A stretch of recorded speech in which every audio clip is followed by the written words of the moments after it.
Cancer রোগের লাগি দেখা গেছে হেকিমি লাইনে তারা রিসার্চ করে কইছে এক্সট্রা ভার্জিন 100% অর্গানিক যে কুকিং গল লাগি যে অলিভ অয়েল জয়তুন হাঁটি ফাইন যদি 1 চামচ রাইত 1 চামচ সকালে 1 চামচ খাইলে ফায়দা হয়।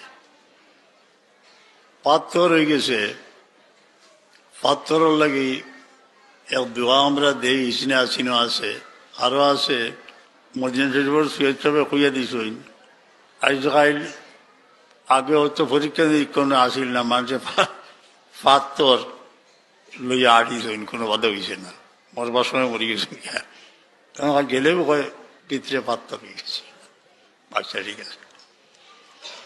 এটার দোয়াও আছে, এক ফ্রিজের মাঝে আপনি জৈতুন তেল তৈরি 1 চামচ 7 বার বড় করে সুরে ফাতিহা পড়তে খেয়াল করেন, জানি যে এইটার সার্টিফিকেট হুজুর শিফা মিন কুল্লি দাইন, সুরে ফাতিহা হইল ওল বেমরণ বই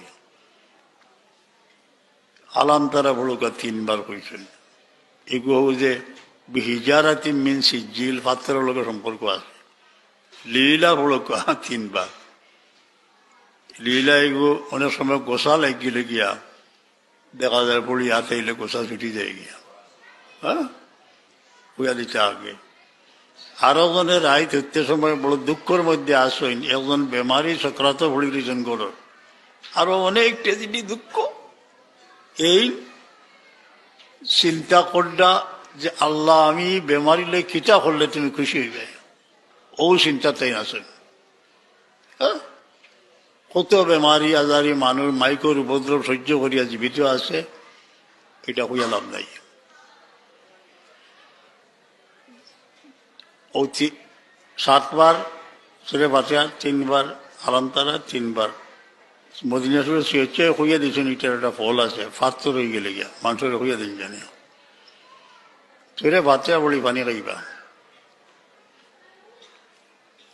কোনো গোটা কাটা হয়ে যায় তো বুঝলো ইল না তৈ না পড়িয়া ফু দিলে অনেক সময় মিলেই যায় গোটা কাটা। বাচ্চাইন তোর হাতের মাঝে যেমন কোথাও খাল কতখান গেছে গিয়া দেখুন জানি একবারে ঔষধ একবার প্রয়োগ করি আরোবার। অলিভ অয়েল বা জৈতুন তেল এখনকার রিসার্চ 8 বা 9 কিছু মেডিকেলেরও আছে, একটা আছে স্কিনর লাগি যে ওগো লাগাইলে জৈতুন তেল ফায়দা করে, আর দোয়াদুরি যেটা আছে করবা বড় কয়েকজন